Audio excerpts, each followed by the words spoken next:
Good evening, everybody. This is Jeremy Johnson from Grand Rapids, Michigan, Beer City, USA. And this is Brew You episode 11. With me, as always, is my lovely co host, Justin Levesque. Hey everyone, Justin Levesque here from Seattle, Washington.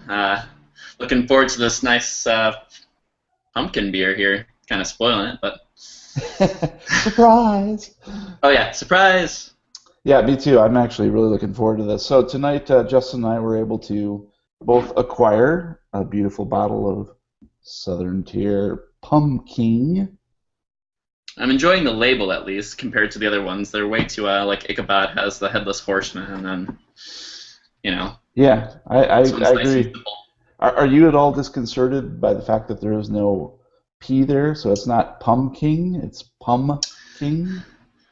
Not really actually, because it just Pumpking sounds a little awkward, honestly. Well, I mean, but most breweries, to be fair, tend to go for that sort of, double entendre kind of thing. Yeah, as we know, like what is it, Flying Dog, or Yeah. hmm no, they weren't allowed in Michigan because of their For their rate. raging bitch, yeah. Yeah. And others too. They have many others, and other breweries too have sort of beers that tread the line between taste and the risque. So yeah, so I don't know why they decided that. I guess maybe they have more taste. I don't know. Perhaps. Okay, so yeah, Justin and and Justin, are you at all disconcerted by the fact that the seasonal Oktoberfests and pumpkin beers are coming out so early? I mean, this is essentially early August, Well, and no, it feels about right with the natural progression of things. I mean, Christmas now is in what, September next month. We'll be looking for Christmas music and things like that. Maybe the beer world's kind of tagging along here. I honestly absolutely agree. I think it's all about merchandising, and these guys are trying to ride the coattails of the retail industry and trying to get some merchandising well in advance. But it feels awkward to me to in mid-August to be drinking a pumpkin beer, honestly. No, I agree. It's So like pulling wine before it's ready. yeah, Maybe the ingredients aren't going to be as well, yeah, fresh. fresh. Maybe they're even more fresh. I don't know. We'll find out here. So we're gonna go ahead right in and just dive right into this. Let's crack this puppy open, okay? Sounds like a plan. And I'm gonna do this off the table because you know how good I am with spilling things. By the way, what'd you pay for yours? I paid $6.99, I believe. That's cheaper than me. I paid. I don't know if you can see that. $7.89. Well, That's Siciliano. well, I Which got is this weird because from Bottle Works, so you're further out. This is these guys are actually out of Rochester, New York. I think is it Southern Tier? Aren't they out of Rochester? that would appear so. Lakewood, New York. So So it is. I would expect that we might pay a little less, but Sicilianos may have some sort of weird markup or whatever. But Well, and everything um, out here is a little more expensive than it is in Michigan anyhow, so. well, yeah, but I mean, if you paid $6.99, I paid $7.89. Well, that's what I'm saying. That's Like, cheaper. Oh, so wait, everything else is more wait, expensive, 7 is more than 6. but beer is cheaper. I did go to school in Michigan, so that explains the confusion. Yeah, the math. All right, let's You get know, this. numbers. Let's get this into a glass. See what it looks like. Sounds like a plan.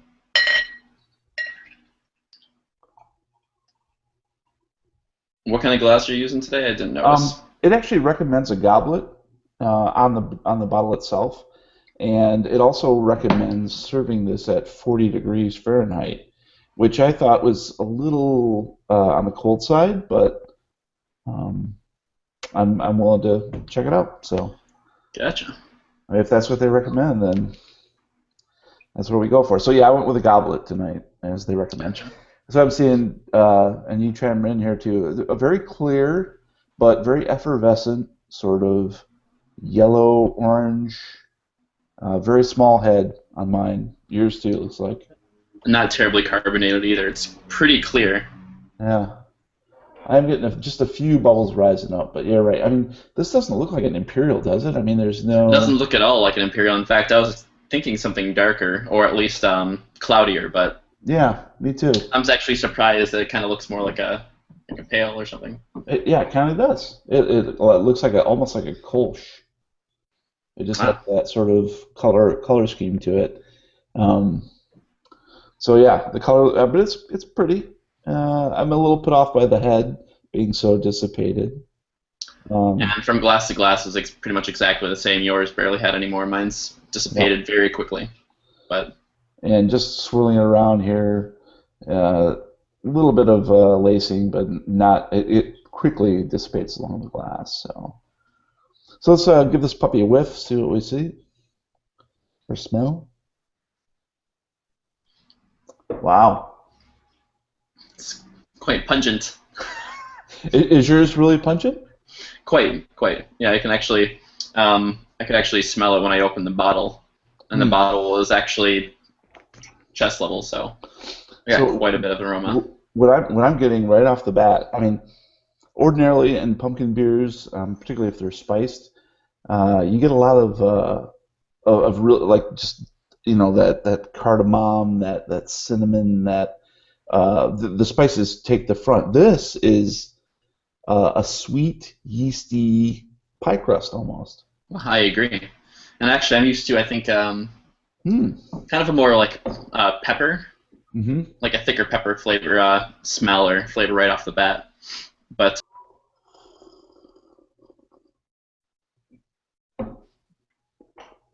Mm.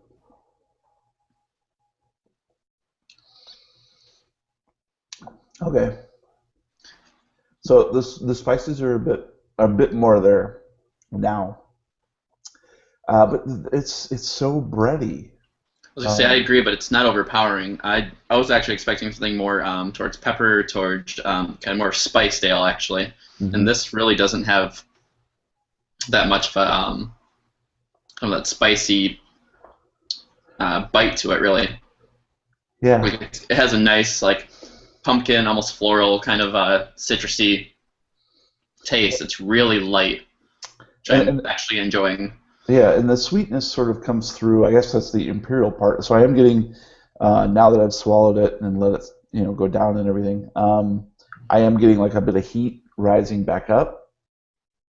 So the alcohol. Right, I was gonna say, and this is an 8.7%. Hmm. It's coming back up if you stop drinking for 30 to 45 seconds, you can sort of feel that rising back up, and it's sort of a hot breath, alcohol breath sort of coming back up. Um, I'm not getting that as much, but it really does coat the inside of your mouth. Like it it's really sticking. Like I get that nice kind of yeah. sensation going on. And at the same time, it's not the sweetness doesn't bowl you over, and neither does the spiciness. So there's a good balance there, I think, between the spices and the um, inherent sweetness to an IPA fruit beer. I'm also really impressed by um, uh, I guess, the subdued pumpkin. The pumpkin's there, but ordinarily in pumpkin beers, you get this sort of like off earthy quality. Um, I don't know if I mean, Ichabod, I think, has that. It's been a while since I've had Ichabod. In fact, the last couple of years, I've really not went out of my way to find pumpkin beers like we discussed previous to the show. Yeah. Um, it's not something I generally go for. And actually, when you when you sent me the request earlier this week, I was kind of put off, but it's like if we can both find it, then willing to try it, obviously. So, Yeah, are you getting gingerbread at all? Like absolutely. not just ginger, but gingerbread, Absolutely. I mean, like a the almost a yeasty frosting. breadiness. Yeah. Yeah. That's It, an excellent. Yeah. It really does taste like frosting. You're right. Good call. Cool. Okay, so we can say, I mean, it looks great. It smells fantastic. The mouthfeel. it's very enjoyable. It's very lively. think. So, Yeah, you do definitely get a little bit of effervescence there, but I think the mouthfeel really pulls together the icing yep, I uh, agree. feel. I mean, I really feel like I've been eating a cupcake or like you said, some sort of pumpkin cake with lots of icing on it, and it's that part I like. The alcohol on the breath, I'm not really digging that. I'm not either. It actually tastes like, unfortunately, it kind of tastes like it's came back up a little bit, like the alcohol with this combination of flavor. Hmm. It's not necessarily. I just don't enjoy it as much. Like it's sometimes the alcohol is not necessarily a bad thing to kind of taste like the heat from it. In this Yeah. case, I think with the pairing of ingredients, it's just Yeah. undesirable. Yeah, it's weird because it's like it goes down creamy and icing and a little bit of spice, but it comes back all spice and Right. hot Exactly. and very very bitter. You get more of the pumpkin sort of breathing back up. So I gotta go with a 6 on this one. Ah, I thought you were gonna go with the 7.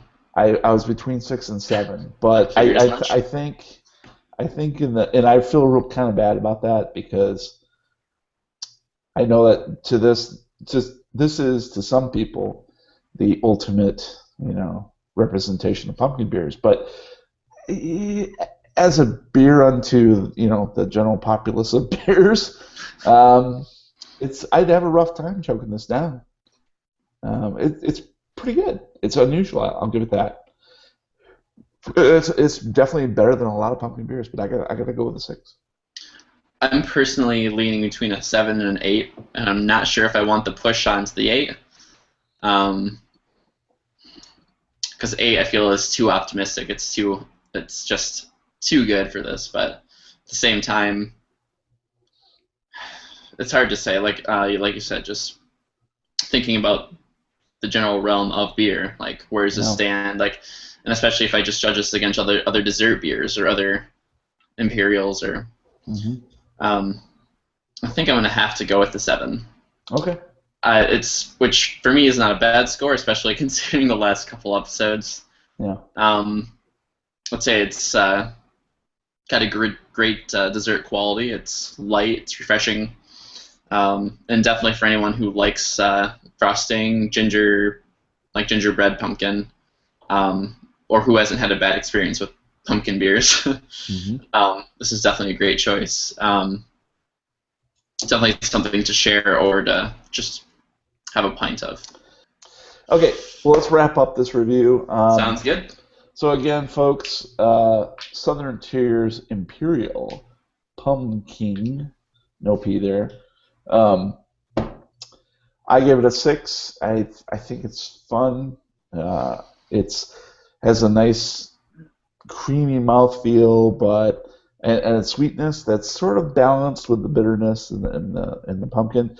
But I'm getting this weird heat on the back. And I'm just not really digging this that much. So I had to go 6. And I think I already gave my review. Pretty much the same thoughts. I'm gonna give it a 7. Just yeah. Actually, I don't think I have anything to add. So I'm just gonna go with the 7 here. Yeah. So that's going to do it for us, guys. This has been episode 11. We're actually going to take off a week. I'm going to be out of town. I won't be able to broadcast or anything like that. So we'll be back, I think, on September 30th or the 1st, whatever that Saturday is. 31st, sorry. So in 2 weeks, we'll be back with episode 12, and we'll work on a different beer or beers. So. And so we're gonna, stay on for now. If you guys like this video and this broadcast, once you see it, then please subscribe. I think subscribe is up there somewhere, right Is next it? to Hangout Magic. You can't see it, but I think it is. No. So Just yeah, because you can't see it doesn't mean it's not there. that's right. It does exist. Just so you know. It's like what is it? Shit, I can't remember the movie. I don't know. This is falling off the rails. From Beyond. There we go. From Beyond. Anyways, feel free to subscribe and like, and please share this video if you dig it. If you don't dig it, then let us know in the comments below or down there somewhere. Or just shut your mouth. Or just shut up. Yeah, or just. Or you're Less typing. of this, more of this. More of. Wait. Yeah. But less of this and more of. More of. Less of this and more of this. Right. But we're going to stay on and talk a little bit about books, I think, and a couple other things. So if you want to stick around, then awesome. But otherwise, in the meantime, thanks for joining, and Brew you.